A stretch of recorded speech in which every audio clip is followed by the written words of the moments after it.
খুব ভাল লাগিছে। বিগত দিনবিলাকত যি ধৰণেৰে গণতন্ত্ৰ দিৱস উদযাপন কৰিছিল, এইবুলিও খুব ভাল এটা পৰিৱেশত ইয়াত উদযাপিত হৈছে। আজিৰ এই ৭৭তম ৰিপাব্লিক ডে, এই ৰিপাব্লিক ডে উদযাপনত আজি হাজাৰৰো ওপৰত জনসাধাৰণে ইয়াত অংশগ্ৰহণ কৰিছে দৰ্শক হিচাপে। গতিকে সেইটোৱে বুজায় যে পৰিৱেশটো খুব ভাল পৰিৱেশত পৰ্বতজৰা চাব ডিভিজন ইয়াত এটা সুন্দৰ পৰিৱেশত আছে। আৰু ভৱিষ্যতে এইখিনি আমি আশা কৰিছোঁ যে যাতে এই শান্তি শৃংখলা বজাই ৰাখি আমাৰ অঞ্চলৰ যাতে উন্নতি হয়।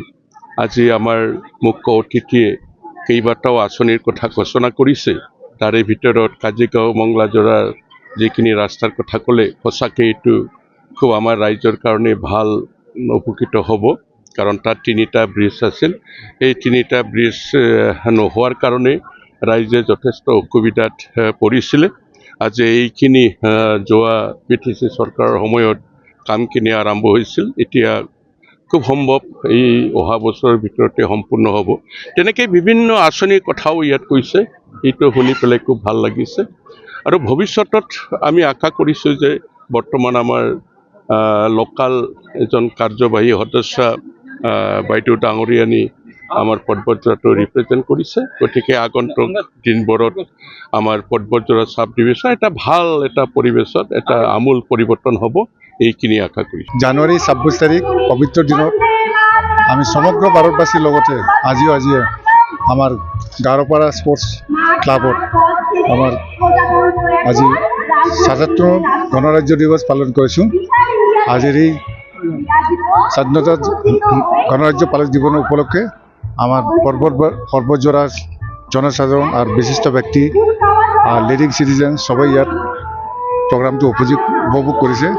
আর লগতে আজি যিটো প্রোগ্রামত মাছ পাছত প্রায় ৯টা পার্টিসিপেট করেছে। আর বিভিন্ন জাতি বিভিন্ন সম্প্রদায়ের পৰা কালচাৰাল ট্ৰুপস ইয়াত পাৰ্টিসিপেট কৰেছে আজি প্ৰোগ্ৰামত। আৰ ইয়াত প্ৰোগ্ৰামত জনসাধাৰণ আৰ ইয়াত পৰ্বতজৰা বিশিষ্ট ব্যক্তিসকল অহাৰ কাৰণে মোৰ ফালৰ পৰা বহুত সিহঁতক ধন্যবাদ জনাইছোঁ। দিনটোৰ লগত কি কি কাৰ্যসূচী থাকিব? আজিৰ দিনটোৰ লগত কাৰ্যসূচী মানে এতিয়া যিমানখিনি প্ৰগ্ৰামটো হৈছে ইমানখিনি সামৰি মাৰিব। আৰু বিশেষ অকণমান স্পেচিয়েল প্ৰগ্ৰামটো সাংস্কৃতিক প্ৰগ্ৰামটো আমাৰ ইয়াত যিবোৰ হৈছে সেইবোৰ আমাৰ এৰাউণ্ড ৯টা কমিউনিটিৰ পৰা পাৰ্টিচিপেট কৰিছে আজি সাংস্কৃতিক প্ৰগ্ৰামত। ইমানখিনি